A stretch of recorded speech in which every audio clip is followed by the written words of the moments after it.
Someone handed Koko a ring. She'd never been taught a sign for it. She turned it over in her huge fingers, thought for a moment, and signed two words she did know. Finger. Bracelet. A bracelet for your finger. Then they showed her a zebra. No sign for that either. She called it a white tiger. A mask became an eye hat. A long-nosed Pinocchio doll became an elephant baby. Stop and notice what just happened. This gorilla wasn't repeating words she'd been drilled on. She was hitting a gap in her vocabulary, a thing she had no word for, and building a brand new word on the spot out of the pieces she had. And that, according to the textbooks, is the one thing no animal is supposed to be able to do. This is the real story of the words Koko the gorilla made up herself, including why some of the smartest people alive insist she didn't make up anything at all. Koko was born in 1971, and for the next 46 years, a scientist named Francine Patterson taught her a modified American Sign Language. The famous number is around 1,000 signs, with maybe 2,000 spoken English words understood on top of that. 1,000 words puts her very roughly in the range of a human toddler. But the raw vocabulary was never the interesting part. Plenty of animals can be trained to associate a gesture with a treat. The interesting part is what Koko allegedly did with those words when no one had given her the one she needed. Linguists have a word for it: productivity. Sometimes generativity. It means taking a finite set of pieces and generating an infinite number of new combinations, including ones you have never heard before. It is the reason you can understand this exact sentence, even though no human has ever spoken it until right now. And for most of the 20th century, productivity was treated as the bright line, the thing that separated human language from every grunt, bark, and birdsong on Earth. Animals have signals. Only humans, the theory went, have a grammar that can build the genuinely new. Then a gorilla started calling a ring a finger bracelet. The examples piled up. A brush she had no sign for became a scratch comb, the sign for scratch joined to the sign for comb. When she was frustrated with a researcher, she didn't just sign bad.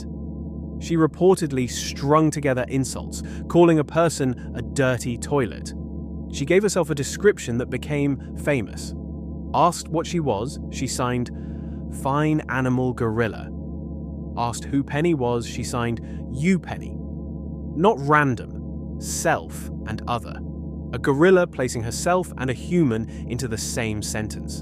And it went further than naming things in the room. Koko would sign about things that weren't there at all. The kitten she had lost, events from the past. Her own feelings days later.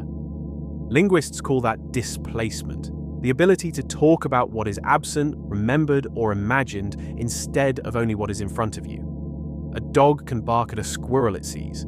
It cannot, as far as we know, sit quietly and tell you about a squirrel it met last Tuesday. Koko, Patterson claimed, could.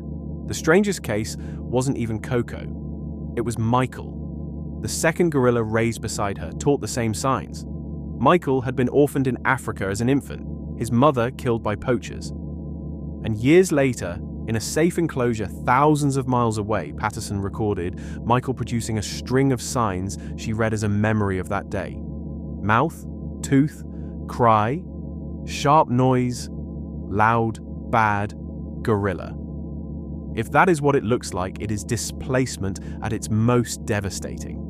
An animal reaching back across years and an ocean to describe the worst thing that ever happened to it. And if it isn't, if it's a handful of signs arranged into a tragedy by a grieving human, then it is the perfect example of how this entire field can fool itself. And Koko was not alone in the broader story, which is what makes the science so maddening. A chimpanzee named Washoe, raised earlier, was the first non-human ever to learn sign language. And she too seemed to coin compounds, famously calling a swan a water bird. Later, a bonobo named Kanzi learned to communicate by pressing symbols on a board, and crucially, he learned much of it by watching, not drilling, and was tested under far tighter controls than Koko ever was. To some researchers, Kanzi is the strongest case any ape ever made for real language, and he is far less famous than the gorilla who went viral, The pattern should make you suspicious in both directions. The most scientifically careful ape is the one almost nobody has heard of, and the most beloved one is the one with the thinnest paper trail. Put it all together and you have an animal that didn't just learn words. It seemed to be doing the things we built entire theories of human uniqueness around.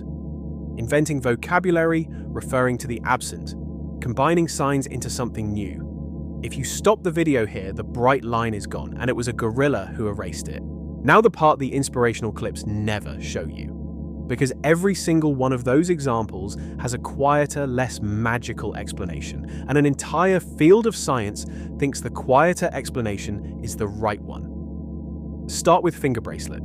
It's a gorgeous coinage, if it's a coinage. But Koko, when she was excited or unsure, did not produce neat two-word phrases.